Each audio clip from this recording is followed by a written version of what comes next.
Hello Technolovers, tentu saja kalian masih ingat dengan perang Rusia-Ukraina yang telah memasuki hari ke-933 pada Jumat 13 September 2024.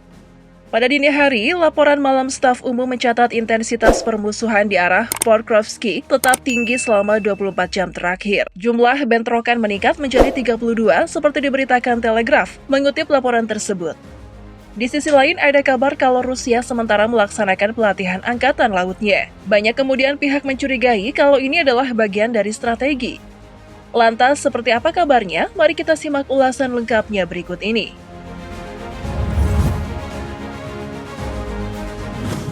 Presiden Vladimir Putin membuat pengumuman bahwa Rusia akan memulai latihan angkatan laut terbesar sepanjang masa yang pernah dilakukan negara tersebut. Latihan ASEAN 2024 akan diadakan secara bersamaan di Samudra Pasifik dan Arktik, serta di Laut Mediterania, Laut Kaspia, dan Laut Baltik pada Selasa 10 September 2024. Tujuan latihan tersebut adalah untuk menilai kesiapan tempur Angkatan Laut dan Angkatan Udara Rusia, serta untuk memeriksa interoperabilitas mereka, ungkap Putin saat dia bergabung dalam pembukaan latihan melalui tautan video.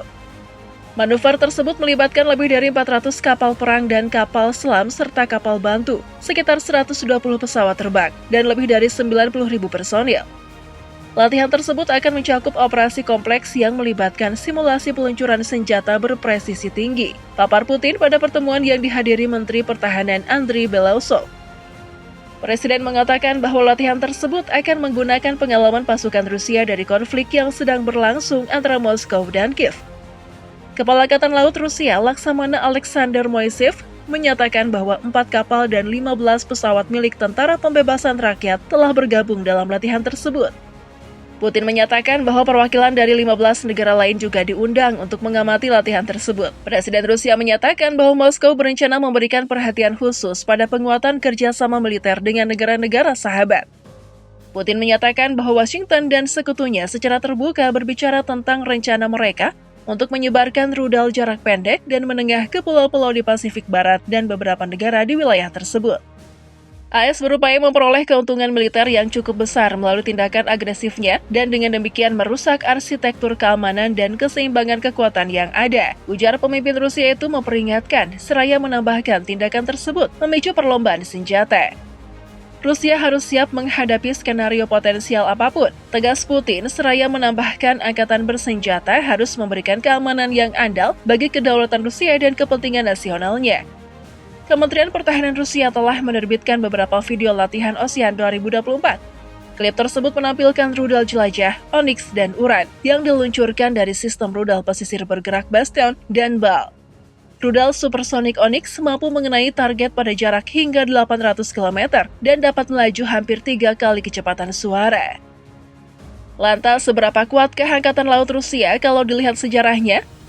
Angkatan Laut Rusia adalah cabang angkatan bersenjata Rusia. Sejak tahun 1696, itu telah ada dalam berbagai bentuk. Versi modernnya muncul pada Januari 1992, menggantikan Angkatan Laut Persemakmuran Negara-Negara Merdeka, yang berhenti beroperasi setelah Uni Soviet dibubarkan pada akhir Desember 1991.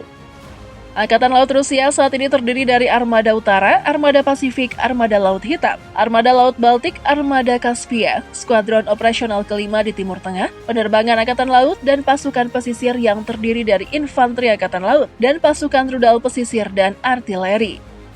Angkatan Laut Rusia sebagian besar berasal dari Angkatan Laut Soviet. Setelah Uni Soviet dibubarkan pada tahun 1991, Angkatan Laut Rusia menjadi sangat lemah. Pengeluaran untuk pertahanan sangat rendah, program pembangunan pada dasarnya dihentikan, dan banyak kapal dibuang atau ditelantarkan di pangkalan Angkatan Laut sebagai kapal akomodasi. Pengurangan tidak dapat dihindari karena fokus Sergei Gorshkov pada kapal daripada fasilitas pendukung selama masa Soviet. Namun Gorshkov juga mempertahankan kapal dalam pelayanan di luar masa efektifnya. Situasi ini lebih buruk karena kompleks industri militer Soviet memaksakan berbagai jenis kapal yang tidak praktis pada Angkatan Laut dengan dukungan kepemimpinan. Pada pertengahan 1980-an, Angkatan Laut Soviet memiliki hampir 250 kelas kapal yang berbeda. Banyak kapal, termasuk kapal induk kelas Kiev, dipensiunkan terlalu dini. Akhirnya Ukraina menjual Varyag, kapal induk kelas Admiral Kuznetsov, yang kedua yang tidak lengkap, ke Republik Rakyat Tiongkok. Dana hanya digunakan untuk menyelesaikan kapal yang dipesan sebelum Uni Soviet runtuh, serta untuk perbaikan dan reparasi kapal armada yang tidak beroperasi sejak saat itu. Namun, kapal selam jenis ini biasanya membutuhkan waktu yang lama untuk dibangun. Pada tahun 2003 dilaporkan bahwa kapal selam kelas Akula bernama Nerpa telah dibangun selama 15 tahun. Pada Februari 2008, Angkatan Laut Rusia memiliki 56 kombatan permukaan peringkat pertama dan kedua yang beroperasi 37 kali, 44 kapal selam nuklir yang beroperasi 24 kali, dan 19 kapal selam diesel listrik yang beroperasi 16 kali. Meskipun ada perbaikan, kecelakaan di atas kapal selam serang kelas Akula Nerpa pada November 2008 selama uji coba laut sebelum disewakan ke India menimbulkan kekhawatiran tentang masa depannya. Pada tahun 2009, Laksamana Popov, mantan komandan Armada Utara Rusia, mengatakan bahwa Angkatan Laut Rusia akan sangat menurun dalam kemampuan tempur pada tahun 2015 jika tingkat pembangunan kapal baru saat ini tetap tidak berubah karena pensiunnya kapal laut. Pada tahun 2012, sebagai bagian dari upaya pembangunan kembali yang ambisius, Presiden Vladimir Putin mengumumkan rencana untuk membangun 51 kapal modern dan 24 kapal selam pada tahun 2020. Dari 24 kapal selam, 16 akan bertenaga nuklir. Pada 10 Januari 2013, Angkatan Laut Rusia akhirnya menerima kapal selam SSBN kelas Borei atau Yuri Dolgorukhin baru untuk layanan. Borei kedua, Alexander Nevsky, sedang menjalani uji coba laut dan mulai beroperasi pada 21 Desember 2013. Kapal kelas Borei ketiga, Vladimir Monomach, diluncurkan dan memulai uji coba pada awal 2013 dan ditugaskan pada akhir 2014. Di perairan Crimea pada 23 Juni 2021, pasukan Rusia terlibat dalam konflik dengan kapal Angkatan Laut Kerajaan Inggris. Angkatan Laut Rusia memulai invasi ke Ukraina pada tahun 2022, dimulai dengan serangan ke Pulau Ular pada awal perang. Ketika para pejuang Ukraina mengatakan kepada kapal penjelajah Rusia Moskva, kapal perang Rusia persetan dengan dirimu, pengepungan itu menjadi terkenal. Setelah terjadi kebakaran, Moskva tenggelam pada 14 April 2022. Militer Ukraina mengklaim menembak kapal itu dengan rudal anti kapal Neptune, tetapi militer Rusia tidak mengkonfirmasi ini.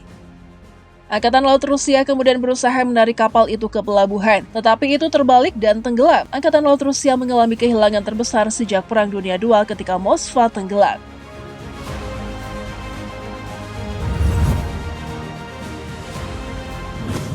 By the way nih, latihan ocean ini kalau dilihat dari sejarahnya sudah dimulai sejak 2018 loh. Gimana menurut kalian Teknolovers? Coba berikan opini kalian di kolom komentar.